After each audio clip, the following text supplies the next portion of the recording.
C'est un triste novembre. Lisa se souvient de son enfance.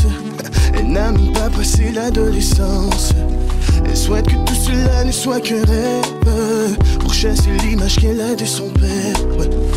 Lisa se souvient de toutes ces nuits qu'il entrait dans sa chambre sans faire un bruit.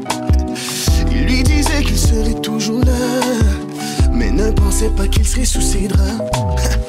Tous les soirs elle tremble chaque fois qu'il le pense, que c'est son père qui viendra pour l'aborder.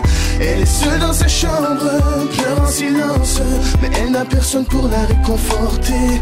Tout ce qu'elle veut c'est la chance de vivre l'enfance qui ne lui a jamais été accordée. C'est une journée d'automne, un triste novembre que Lisa ne pourra jamais oublier. 10 ans plus tard elle en souffre encore. Elle porte encore les traces sur son corps. Il lui disait que tout irait bien. Il lui répète encore le même refrain. 10 ans plus tard il avoue ses torts, sans émotion et sans aucun remords. Mais il disait qu'il le regrettait, trop tard car le mal est déjà fait.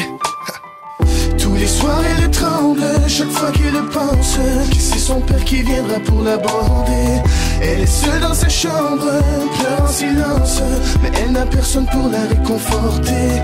Tout ce qu'elle veut c'est la chance de vivre l'enfance qui ne lui a jamais été accordée. C'est une journée d'automne, un triste novembre que Lisa ne pourra jamais oublier. C'est un triste novembre. Ouh, yeah. Triste novembre. Oh. Mais Lisa reste forte, à la vie elle s'accroche. Elle se dit qu'un jour son cauchemar sera terminé. Elle en parle à ses proches, de son père elle décroche. Elle se dit qu'un jour de lui elle sera libérée. Tous les soirs elle tremble chaque fois qu'elle